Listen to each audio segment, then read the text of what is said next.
오늘 읽을 하나님의 말씀은 요한계시록 3장 1절에서 6절까지 말씀입니다. 3장 1절에서 6절 함께 읽도록 하겠습니다.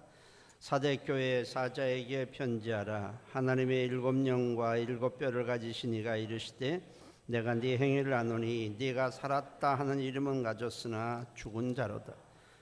너는 일깨워 그 남은 바 죽게 된 것을 굳건하게 하라. 내 하나님 앞에 네 행위에 온전한 것을 찾지 못하였노니 그러므로 네가 어떻게 받았으며 어떻게 들었는지 생각하고 지켜 회개하라. 만일 일깨지 아니하면 내가 도둑같이 이르니 어느 때에 네게 이르는지 네가 알지 못하리라. 그러나 사대에 그 옷을 더럽히지 아니한 자 몇 명이 네게 있어 흰 옷을 입고 나와 함께 다니리니 그들은 합당한 자인 연고라. 이기는 자는 이와 같이 흰 옷을 입을 것이요 내가 그 이름을 생명책에서 결코 지우지 아니하고 그 이름을 내 아버지 앞과 천사들 앞에서 시인하리라. 귀 있는 자는 성령의 교회들에게 하시는 말씀을 들을지어다. 아멘. 기도합니다. 우리가 이렇게 이 자리에서 예배 드릴 수 있는 것은 전적으로 하나님의 은혜입니다. 하나님이 한 사람 한 사람 세상 가운데 있는 우리를 부르시고 택하시고 또 믿음을 주셔서 이렇게 이 자리까지 인도하셨으니 오늘 주시는 말씀을 통해서 우리 자신을 돌아보게 하시고 하나님과의 관계가 회복되도록 도와주시옵소서. 예수님의 이름으로 기도했습니다. 아멘. 오늘 제목은 살았으나 죽은 자입니다. 우리 모두는 죄로 인해서 하나님의 생명에서 끊어져 있는 죽은 영혼들이었습니다. 그런데 하나님이 이 죽은 영혼을 다시 회복시켜 주시고 하나님과의 관계를 회복시켜 주시고 생명을 주시고 하나님의 자녀로 삼아 주셨습니다. 우리는 하나님께서 주신 이 구원의 선물을 이 세상 끝날 때까지 잊어버리면 안 됩니다. 끝까지 지켜야만 하는 것입니다.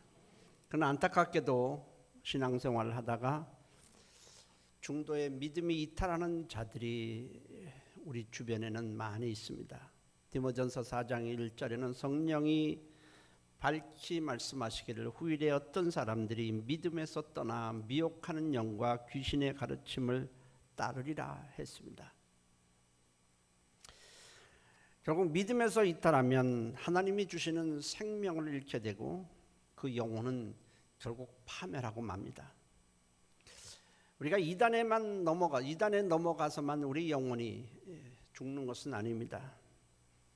이단에 넘어가서 우리의 믿음이 무너지기도 하지만은 영적인 나태함과 세상 것에 마음이 빼앗겨 신앙의 위기를 맞이하기도 합니다. 우리는 주님을 향한 믿음이 다른 것은 몰라도 식지 않도록 깨어 있어야만 하는 것입니다. 미국의 한 중소도시에 있는 교회에 이제 새로운 목사님이 부임을 했습니다. 교회 역사가 제법 오래되었고 성도 수도 제법 있는 중용교회라고 이렇게 들었는데 그 목사님이 실제 예배를 드려보니까 교인들이 얼마 되지 않는 겁니다. 분명히 이 교회의 성도 수가 얼마라 이렇게 들었는데 제적교회는 많았지만 실제 출석을 해서 예배드리는 수는 매우 적은 것입니다. 그리고 예배를 들어보니까 교회가 영적으로 영 시들해져 있는 겁니다. 아멘 소리도 없고 예배드리는 사람들의 눈도 흐릿하고 기도를 시켜보니까 기도 소리도 영 나지도 않고 주의 일도 별로 하지 않고 교회가 냉랭했습니다. 목사님이 몇 번 계속해서 예배를 드리다가 도저히 이러면 안 되겠다 이제 생각이 들었어요. 그래서 기도하는 가운데 결심을 하고는 지역 일간지에 크게 광고를 냈습니다. 그 그 교회 이름을 대고 무슨 교회가 죽어서 장례를 치르니까 오셔서 애도해 주시기 바랍니다. 크게 광고를 냈습니다. 그 광고를 보고 그 교회의 재적교인이든지 출석교인인지 그 교인들은 그 광고를 보고는 기가 막혔습니다. 아니 어떻게 멀쩡하게 살아있는 교회가 죽을 수 있다는 말인가 의아해하기도 하고 충격을 받아서 장례식에 참석을 했는데 가장 많이 모였다고 그래요. 목사님은 이제 조복을 입고 장례를 집례한 후에 이제 한 사람씩 고인에게 작별 인사를 하십시오라고 했습니다. 교인들은 궁금해집니다. 도대체 저 관 속에 누가 누워 있기에 작별 인사를 하라는 것일까? 그나마 한 사람씩 그 관 속에 있는 자에게 작별 인사를 하라니까 한 사람씩 나가서 관 속을 들여다봅니다. 관 속을 들여본 사람마다 얼굴을 찡그리기도 하고 낯빛이 흑색으로 변하기도 하고 어떤 사람은 부끄러운지 고개를 푹 숙이고 뒤로 물러가기도 합니다. 그렇다면 그 안에는 뭐가 있었을까? 그 관 속에는 뭐가 있었을까? 물론 시신은 없습니다. 근데 그 관 속 밑에를 보니까 큰 거울이 있는 거예요. 그러니까 관 속에 누가 있는가 하고 들여다보면 자기 얼굴이 있습니다. 자기가 있는 거예요. 그 관 속에 누운 자는 바로 자기였던 겁니다. 그때 교인들은 부끄러움을 느끼면서 깨닫게 됩니다. 우리가 바로 관 속에 누워있는 영적으로 바로 죽은 자들이 아닌가, 바로 우리가 죽어가고 있는 영혼들이 아닌가 각성을 하면서 이제부터 우리 모두 주의를 빠지지 말고 예배에 적극적으로 참석합시다. 그리고 예배에 적극적으로 우리는 아멘도 하고 기도도 열심히 하고 전도도 하고 우리는 봉사합시다 결심을 했습니다. 그래야 그 교회가 정말 생기가 돋고 교회가 살아나고 교회가 부흥을 했다고 합니다. 이 소식을 듣고 저도 다음 주에는 커다란 관을 하나 제작을 해서 거울을 보고 그럼 여러분 하나님 보시기에 우리 성만교회는 어떤 것 같습니까? 우리도 광고를 내야 되나요? 지역일간지에. 아니면 생기 있고 영적으로 활력이 넘치고 비전을 향해 나아가고 있는 교회일까요? 교회보다 여러분 이 교회의 일원인 여러분들의 개인의 영적인 상태는 어떠하다고 생각하십니까? 나는 어떨까? 나는 지금 죽은 영혼일까? 아니면 죽어가고 있는 영혼일까? 시들해진 영혼일까?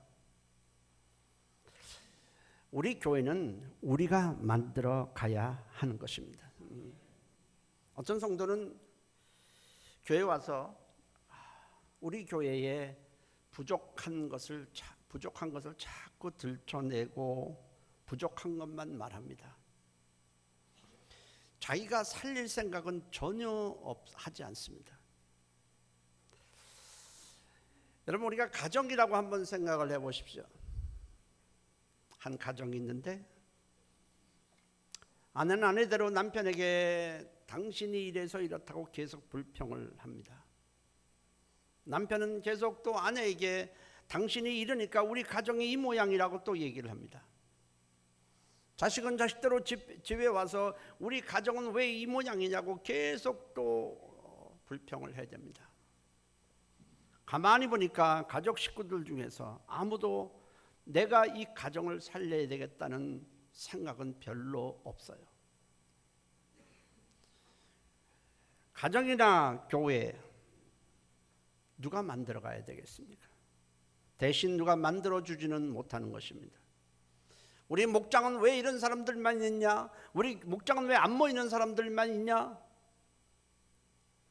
우리 목장에서는 별로 기도하지 않는 것 같다, 이럴 것이 아니라 내가 기도하면 됩니다. 여기는 한 사람 한 사람이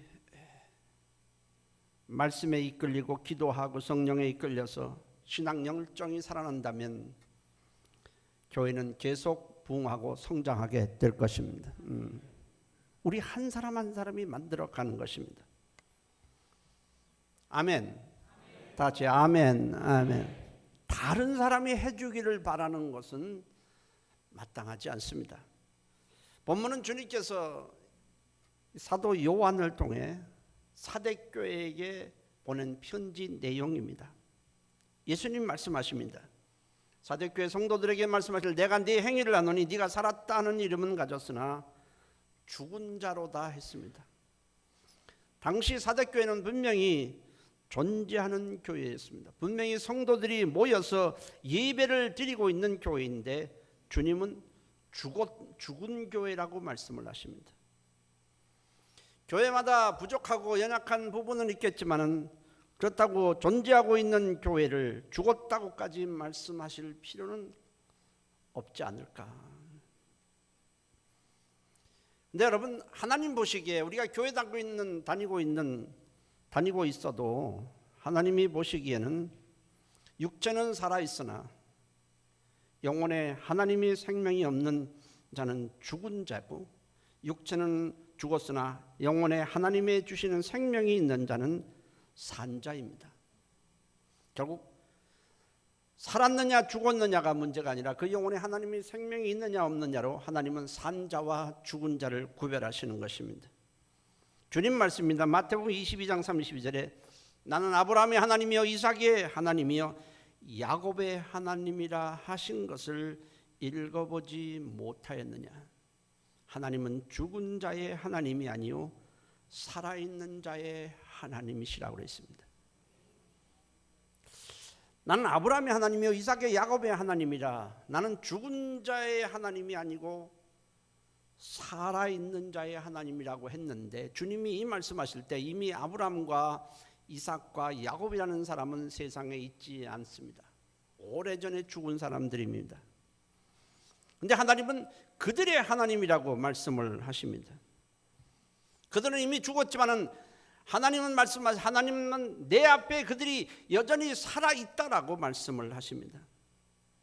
그들은 육체가 있을 때에 그들은 하나님을 믿음으로 영원히 죽지 않을 생명을 가졌기 때문입니다. 그러나 오늘 우리가 육체가 버젓이 살아있다 할지라도 믿음도 없고 예수를 믿지 아니하므로 그 영혼에 하나님의 생명이 없는 자는 하나님은 죽은 자라고 말씀하시고 나는 그들의 하나님이 아니라고 말씀합니다. 교회 다니고 있지만은 영적으로 볼 때는 네 종류의 사람이 있습니다. 지금 이 자리에도 네 종류의 사람이 분명히 존재합니다. 첫째는 하나님이 보시기에 영적으로 살아있는 자가 있습니다. 믿음이 살아있고 하나님에 대한 사랑이 살아있고 기도가 살아있고 하나님이 기뻐하시는 예배를 드리고 있는 자입니다. 그들은 하나님이 보시기에 영적으로 살아있는 자입니다. 둘째는 이 자리에 앉아있지만 죽은 자가 있습니다. 아직 예수를 믿지 않냐므로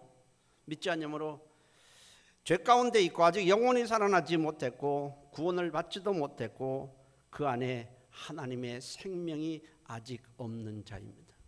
그들은 이 자리에 앉아 있더라도 그 영혼은 현재 죽은 상태입니다. 세 번째는 예수를 믿어 영혼이 살아났으나 죽어가고 있는 자가 있습니다. 예수를 믿음으로 구원을 받았고 생명을 얻었습니다. 거듭나서 하나님의 자녀가 됐고 하나님의 백성이 되었습니다. 그러나 세상 욕망에 마음이 빼앗기기 시작합니다. 세상 안일함에 취하기 시작합니다. 주일 예배를 거르기 일쑤입니다. 영적인 활동이 거의 없습니다. 점점 세상 안일함에 빠져 있다면 그 사람은 그냥 놔두면 죽게 될 것입니다. 지금 영적으로 죽어가고 있고 시들해져가는 그런 자가 있습니다. 네 번째로는 믿음의 불꽃이 꺼져가고 있다가 다시 회복하고 지금 있는 자가 있습니다. 세상 욕망에 마음이 빼앗기고 세상 안일함에 믿음을 거의 상실해가고 있다가 어떤 계기를 통해서 고난이 될 수도 있고 세상의 좌절이 될 수도 있고 낙심이 될 수도 있고 병들었기 때문일 수도 있습니다. 그 계기를 통해서 내가 이래서는 안 되겠다 정신을 차리고 철야 기도도 나오고 새벽 기도도 나옵니다. 목장 예배에 참석하고 말씀을 가까이 하면서 영적으로 살아나고 있는 자가 있습니다. 여러분들은 넷 중에 어디에 해당되고 있다고 생각하십니까? 나는 지금 영적으로 완전히 살아있는 자라 이런 사람입니까? 아니면 영적으로 지금 아직 예수를 믿지 아니함으로 영적으로 죽은 자입니까? 아니면은 예수를 믿긴 믿었어도 영적으로 시들해져가고 죽어가고 있는 자입니까? 예배에 생기가 없고 기도도 전혀 안 되고 한다면은 지금 그 사람은 신앙의 위기가 닥쳐오고 있는 자일 것입니다. 아니면 회복하고 있는 자입니까?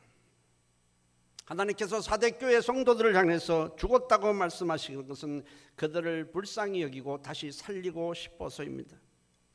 그렇지 않다면 죽든지 말든지 내버려 두겠지만은 주님의 핏값으로 십자가에서 흘린 피로 구원한 성도들로 이루어진 교회이기 때문에 주님은 모른 채 하실 수가 없는 것입니다. 주님은 사대교회의 영적 상태를 진단하셨습니다. 지금도 주님은 우리 교회의 영적 상태를 진단하시고 한 사람 한 사람의 영적 상태를 정확하게 진단하고 계십니다. 겉으로는 살아있는 것 같지만은 영으로는 영적으로 죽어가고 있다라고 사대교회를 진단하셨습니다. 그러니 생명의 불꽃, 믿음의 불꽃이 완전히 꺼려버리기 전에 다시 살아나라고 말씀을 하십니다. 그러기 위해서는 너희가 복음을 어떻게 받았는지, 어떻게 구원을 받았는지 다시 처음부터 생각해보고 회개하라고 말씀을 하셨습니다. 우리가 구원받은 것은 완전히 일방적인 하나님의 은혜요, 하나님의 사랑입니다. 하나님의 택하심인 것입니다. 우리가 하나님 앞에 요청한 적도 없고 하나님을 인정한 적도 없습니다. 그런데 하나님의 아들이 육체를 입고 오셔서 우리의 죄를 일방적으로 짊어지셨습니다. 그리고 십자가에서 우리가 받아야 할 죄값을 대신 치르는 희생제물이 되어 주셨습니다. 그리고 부활하셔서 우리를 찾아와서 만나 주셨기 때문에 우리가 구원을 받은 것입니다. 우리를 사랑하시기 때문에 일방적으로 우리를 찾아오신 것입니다. 우리가 죄와 저주의 무게에 시달려서 우리가 신음하고 고통을 받고 있었을 때에 하나님의 아들이 오셔서 우리의 무거운 죄짐과 저주의 짐을 일방적으로 짊어지셨습니다. 왜냐하면 거기에 눌려서 우리가 멸망하는 것을 하나님은 원치 않으셨기 때문입니다. 아이가 지금 굉장히 무거운 짐을 지고 지금 걸어갑니다.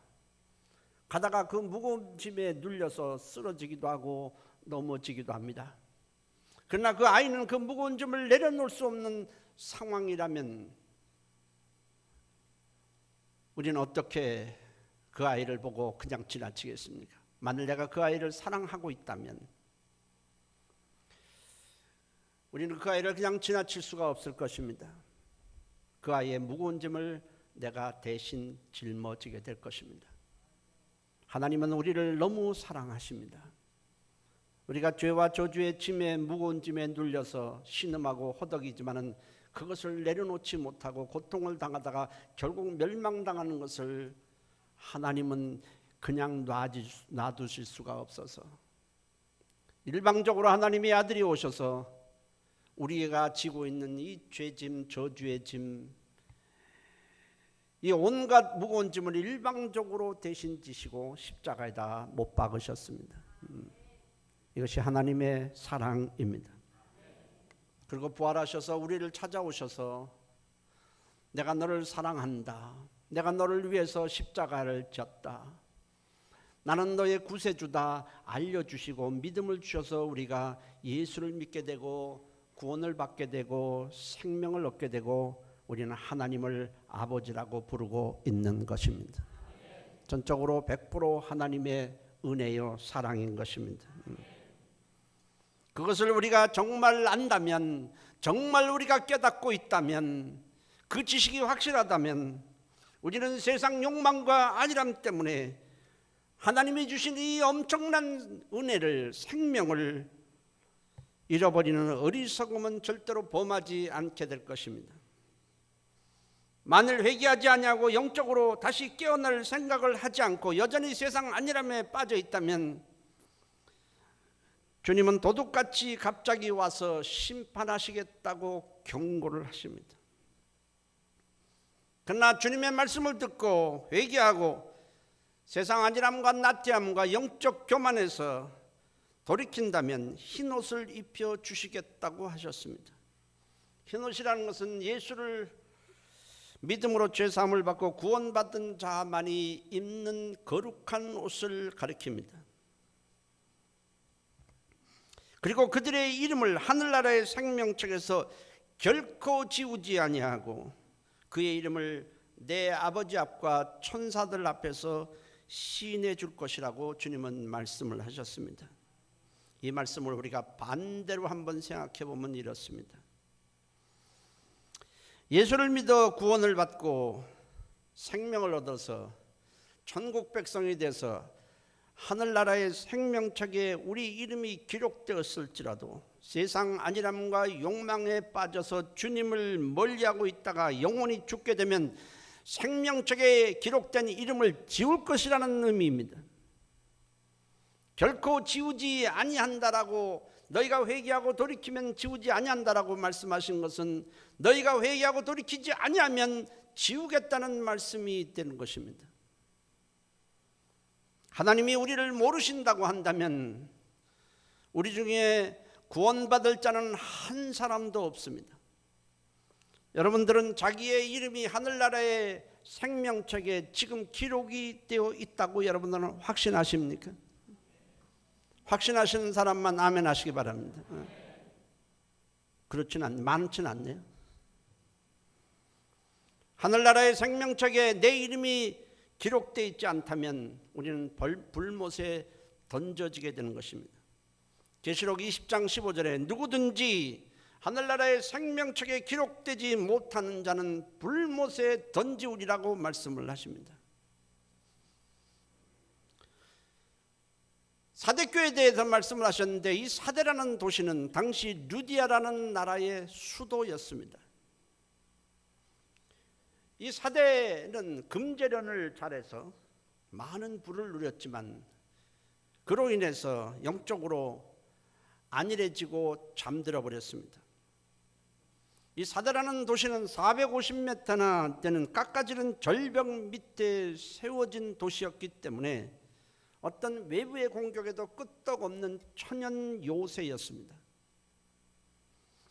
때문에 저들은 안일함에 빠져 있었습니다. 우리는 돈이 많은 부자다. 그리고 어떤 외부의 세력도 우리를 침공해서 정복시킬 수 없다는 자만감에 빠져 있었습니다. 실제로 훗날 페르시아의 고레스 왕이 대군을 이끌고 사대를 정복하려고 침공했지만은 도저히 정복할 수가 없었습니다. 너무나 요새화되어 있고 깎아지는 절벽 밑에 있었기 때문에 그 절벽을 어떻게 할 수가 없었습니다. 그래서 고레스 왕은 누구든지 이 사대를 무너뜨릴 수 있는 지혜를 갖고 오면 큰 상을 내리겠다고 했습니다. 그런데 어느 날 이 페르시아의 한 군사가 저녁에 이 사대 성을 바라보고 있는데 갑자기 철모 하나가 밑으로 떨어지는 것입니다. 그런데 잠시 후에 한 병사가 나오더니 그 철모를 들고 다시 성 안으로 들어가는 것이 보였습니다. 가만히 뒤따라가 보니까 몸집이 작은 병사 한 사람만 들어갈 수 있는 작은 틈새가 거기 있었습니다. 그것을 발견하고 나서는 한밤중에, 캄캄한 밤에 페르시아의 군사들이 한 사람씩 그 안으로 들어가 공격을 해서 결국 사대성은 정복을 당하고 말았습니다. 주님이 말씀하신 대로 저들이 깨어있지 않고 안일함과 자만심에 빠져 있다가 갑자기 들이닥친 페르시아의 군사들에 의해서 무너지고 만 것입니다. 너희가 회개하지 않으면 내가 도둑같이 임하리라 하신 말씀대로 그대로 사대는 무너지고 말았습니다. 주님 말씀하신 대로 깨어있지 않다가 결국 무너지고 만 것입니다. 놀랍게도 고레스 왕이 사대를 점령했을 때 그 성에는 보초병이 하나도 없었다고 합니다. 안일함과 영적 자만이 화를 불러온 것입니다. 여러분, 이 세상에 하나님이 지켜주시지 않으면 안전한 곳은 세상 어디에도 없습니다. 하나님께서 우리를 구원해 주시지 않으면 구원받을 자는 한 사람도 없습니다. 그런데 하나님께서 우리를 구원해 주셨습니다. 엄청난 아들의 십자가의 희생을 통해서 우리를 구원해 주셨습니다. 우리에게서 가장 중요한 것은 예수 그리스도와 예수 그리스도께서 주시는 생명입니다.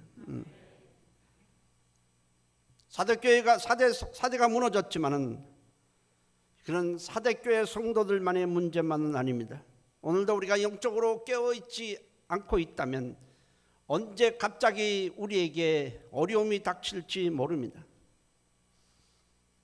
하나님에 대한 믿음과 사랑과 기도로 우리가 깨어 있어야만 하는 것입니다.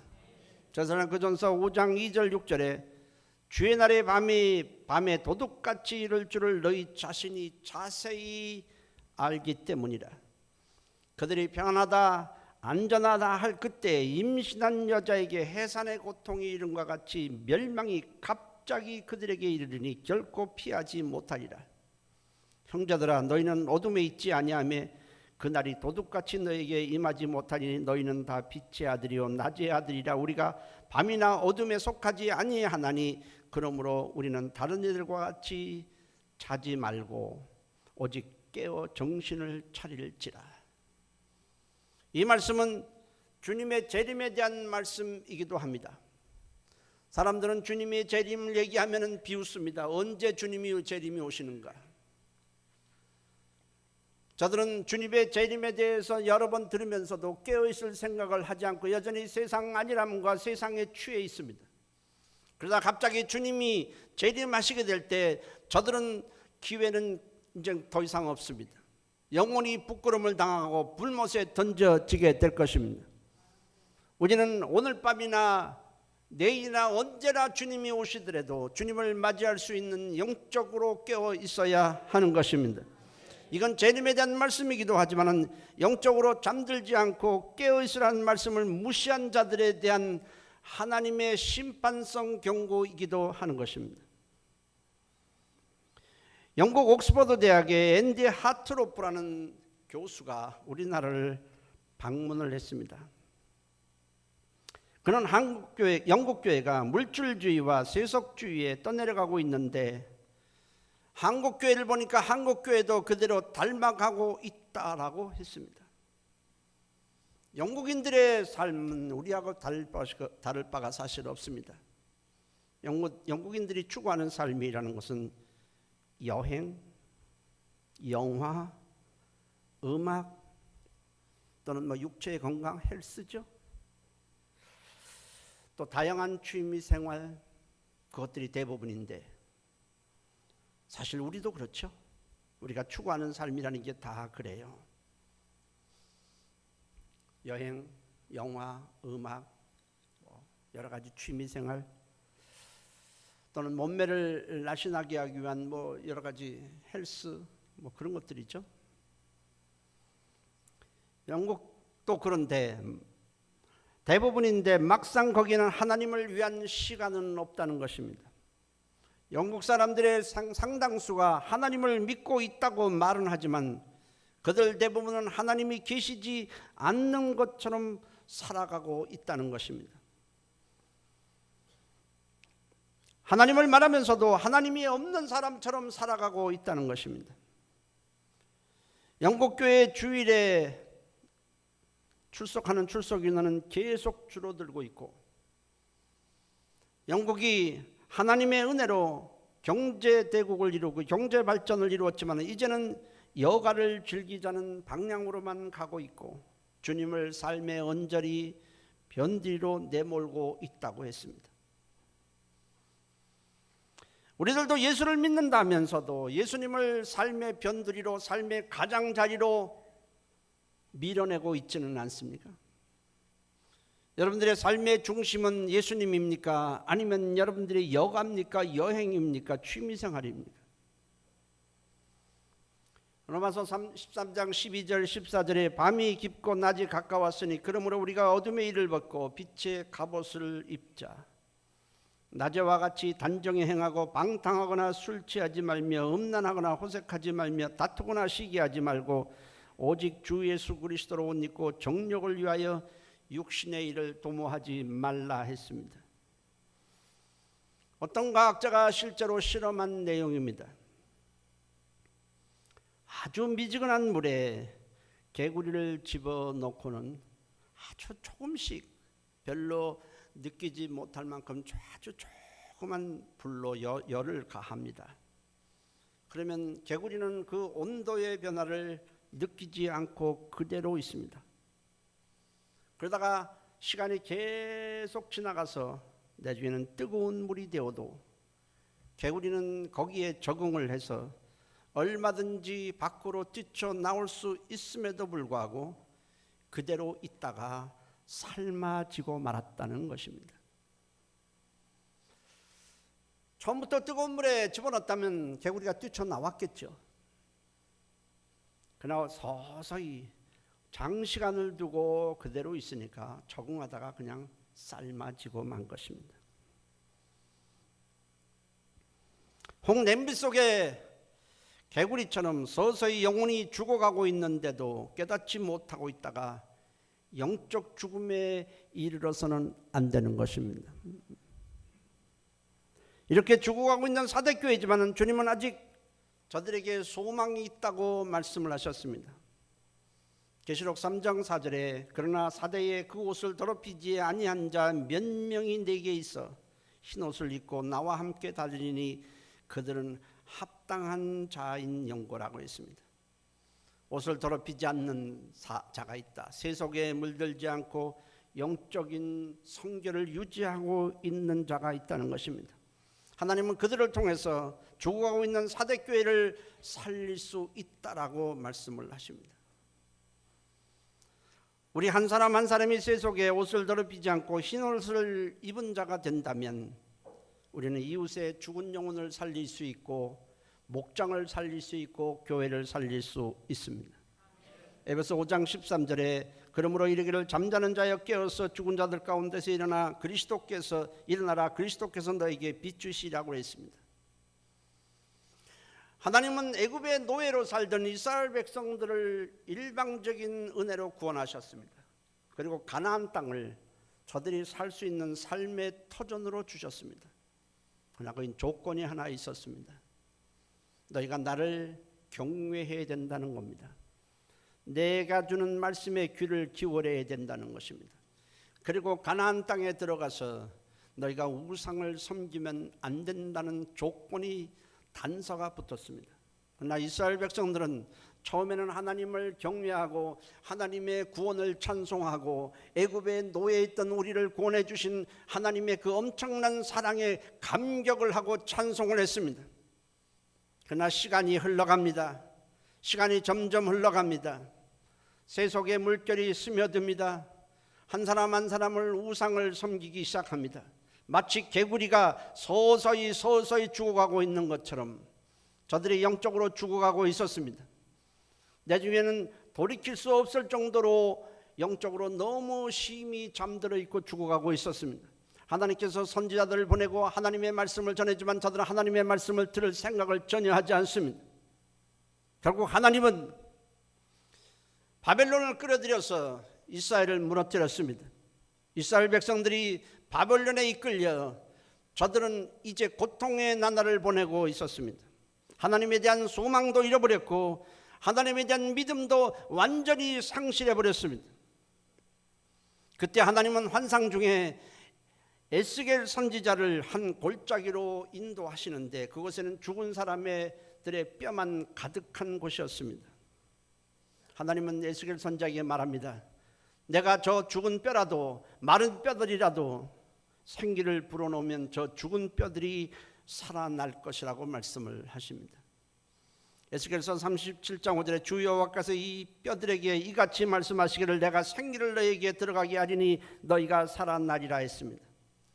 여기서 죽은 뼈가 뭐겠습니까? 진짜 육체의 죽은 뼈를 말하는 것은 아닙니다. 하나님에 대한 믿음과 소망과 열정을 잃어버린 죽은 영혼을 가리킵니다. 오늘 우리 영혼이 죽어서는 안 됩니다. 하나님에 대해서 우리는 팔팔 살아 있어야 하는 것입니다. 그리고 생기는 하나님의 생명을 가리키는 것입니다. 말씀에서 멀어지고 기도에서 멀어지고 영적인 열정이 시들어지면 영혼은 잠들게 되고 그걸 놔두면 그대로 나중에는 마른 뼈처럼 영혼이 죽게 되는 것입니다. 우리는 영적으로 항상 내 자신을 어떤 상태인지를 진단하고 깨어 있어야 하는 것입니다.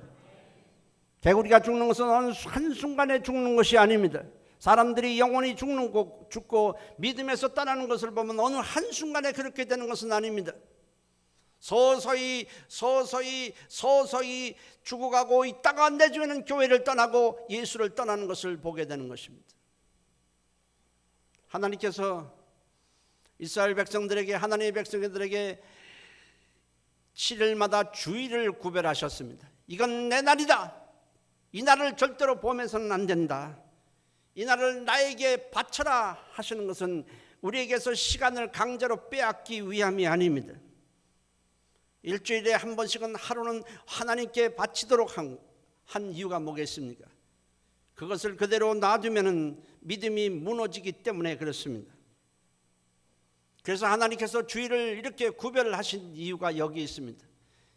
목회를 하다 보니까 주일날 벌써 몇 번 빠지기 시작하면 교회 와서도 그냥 시들합니다. 예배 드리는 자세가 그렇습니다. 회복하기가 쉽지 않습니다. 여러분들이 오늘 삶을 마감한다고 그럴 때에 여러분들에게 가장 중요한 것은 무엇이겠습니까? 여러분들이 그 순간 가장 중요한 것은 무엇이겠습니까? 내가 죽음을 앞두고 있는 상황이라면 지금까지 여러분들이 그토록 중요하게 여기고 이거 없으면 안 된다라고 했던 그 소중한 것들은 그 상황에서는 하나도 중요하지 않습니다. 여러분들이 그토록 목숨까지 내놓을 만큼 중요하게 여긴 것들은 막상 죽음을 앞둔 상태에서는 하나도 중요하지 않습니다. 그때 물질이 중요하겠습니까? 세상 명예가 중요하겠습니까? 세상 지위가 중요하겠습니까? 권력이 중요하겠습니까? 아니면 내 취미가 중요하겠습니까? 무엇이 중요하겠습니까? 그때 가장 중요한 것은 나와 하나님과의 관계입니다.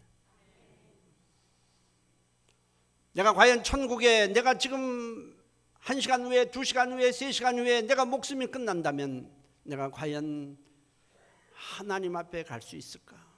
천국에 갈 수 있을까? 과연 내가 지금 현재 내가 죽는데 내 이름이 하늘나라의 생명책에 과연 기록되어 있을까? 내가 오늘 죽는다면 하나님께서 나를 과연 받아주실까? 그것 아니겠습니까? 그것보다 중요한 게 뭐가 있겠습니까? 어떤 여자 성도가 죽음을 앞두게 되었습니다.